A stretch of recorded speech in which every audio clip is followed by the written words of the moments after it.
What's going on, YouTube?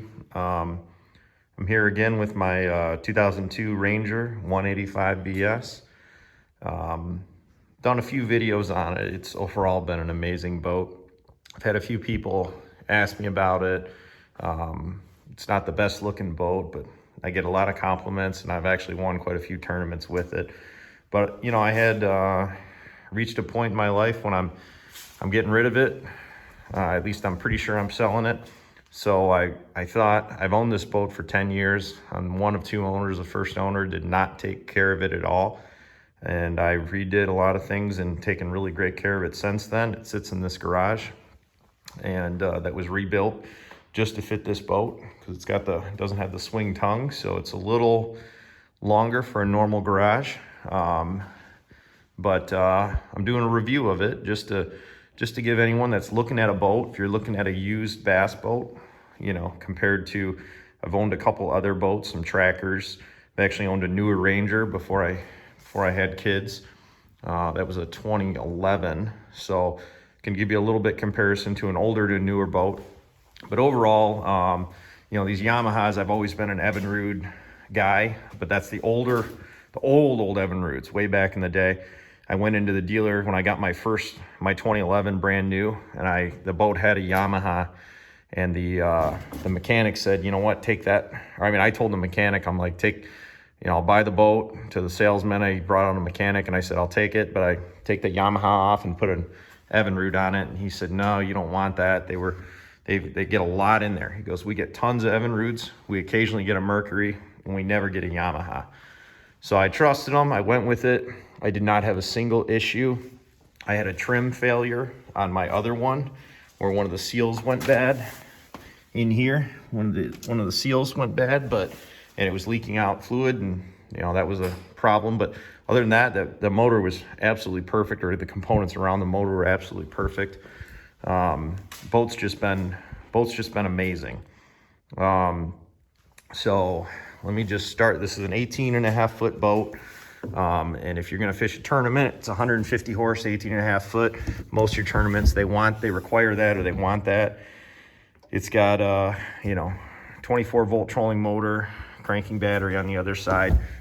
With these O2 VSs or VXs, you can easily pull this out. That's one thing. If you're going to buy a bass boat, lift this thing up, lift this door up, and see how easily you can get the trolling motor batteries out. Because my 2011, it was a pain in the butt to get the battery out. The door was just a little smaller, and it was a nightmare. This one, super easy. So if you're gonna look at a Ranger, an old Ranger, these 02 range, you're around there, 03, 02, 01, doors are the same. It's beautiful. Absolutely love it. This motor, same thing. When I bought this, I went with another Yamaha just because I had such good luck. It's got 525 hours on it now, and it's bulletproof. You can see I drained the lower unit. It's dirty, but it gets used, and it doesn't have any water in it. It's been sitting for a while. I did not see any water separating in it. The seats, I'll climb in it here and give you guys a walkthrough. The seats are pretty chewed up, and actually I've seen a couple in this year range, and they do get kind of these tears in them. I was going to reupholster them, just never did it. But take a side note, I haven't made one of these videos in a while. I'm going to start doing some more of them between this, my truck, and other things. But give me a like, give me a subscribe. I'd like to build this channel. It'd be kind of cool. Anyway, back to it. So here's the problem. Live well's great, pump's great. I haven't had any issue with it. I do shot back it out before I reuse it every time to keep the valve clear, and the valve sealant, inside here. It's actually under my 3-bank charger, but this guy, when you turn it to go from recirculate to auto to off, if you get a bunch of crap in there, it'll clog up that valve and it'll go bad. So you always want to shot back these out, and that's with any boat. That's not really Ranger. They all use the same thing, whether you buy Ranger, Nitro, whatever. So always shot back them out. Typical Bass boat problem, definitely a Ranger problem. I've got one soft door. One door, hard as nails. The other door is kind of soft. I have another soft door on the cooler where you can see it's kind of cracking, and it is just a little bit soft. So just keep in mind, if you're gonna buy one of these boats, like I said, that's common on this year Ranger. You're gonna have soft doors. The floor itself, every bit of this floor is rock solid hard. Up here on the deck, it's rock solid hard. Put a new Fortrex on, not new, it was new a while ago, but I absolutely love the Minn Kota Fortrexes. It's all I will use.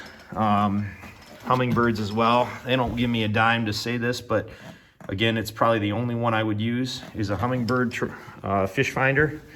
Got one at the bow, one at the console here. They're amazing. Their service is amazing. As long as they can still service it and fix it, they're very helpful. You're not gonna get quite as good a service from what I've found with guys I fish with that have other kinds. It's just not gonna be as good. But overall, it's got plenty of room. I love that I don't have, sorry about my drink there. I love that I don't have a second console. My old one had a second console. It's so much more room, so much easier to throw a fish in the boat. It's beautiful. It's not great when you're riding real fast with a non-boater, but you know, they should buy their own boat. Put a new winch on the front. The other one went bad. It doesn't have the swing tongue.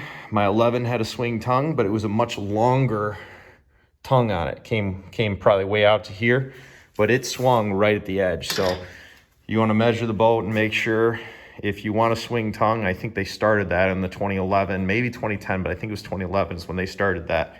But overall, this boat's been amazing.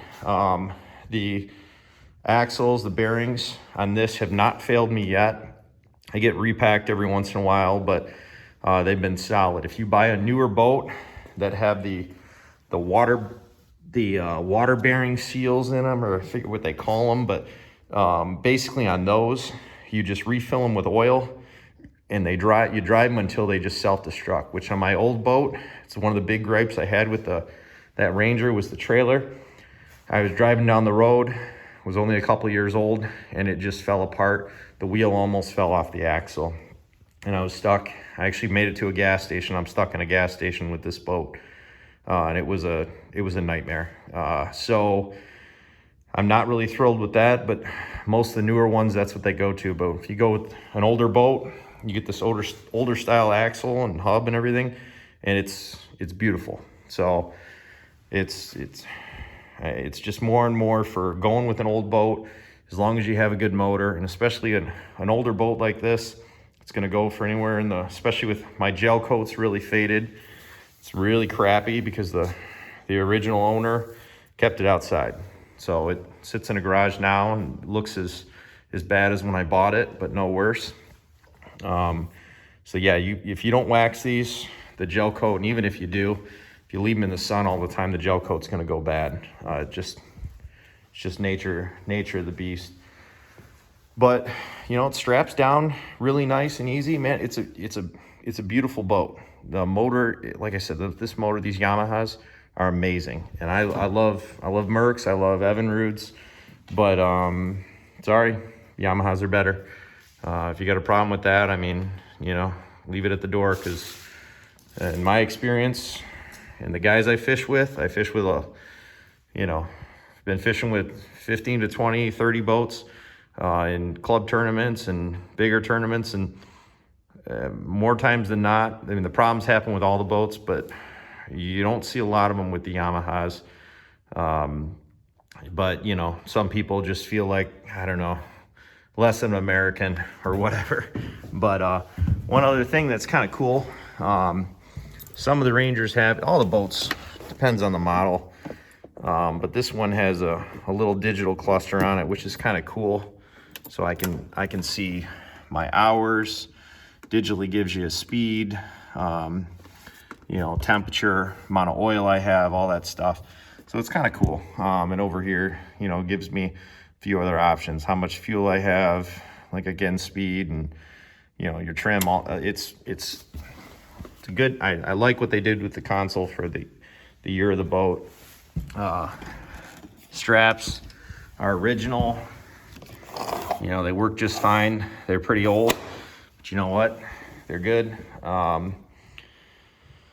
Yeah, I guess let me know in the comments if you got any questions or concerns. But you know, overall, if you're looking at getting one of these boats, you know, I would not be concerned at all with the hull. I've had this thing in Lake St. Clair, Lake Erie, in some really big waves and some smaller lakes, and it handles at 18.5 feet. It handles all of it just fine. You can't go as hard in big water as maybe you could in a 21 or 22 foot, but you know what? In the small lakes, I can do a lot of stuff they can't do. I mean, this thing is pretty good. It's almost tracker-like in the shallow water you can go in with this boat. And this one is a little heavier. The older ones are a little heavier than the newer ones. So you get up in that 2010 or newer range, they're a lot lighter. You can get a lot more speed, but overall, you know, it still does I think this one does almost 50 miles an hour, 48, 49 miles an hour top speed. I could do same motor on my other one. I could do high 50s in it. That was an 11. So, you know, it definitely isn't as fast as that boat, but still you know, it does what I need it to do.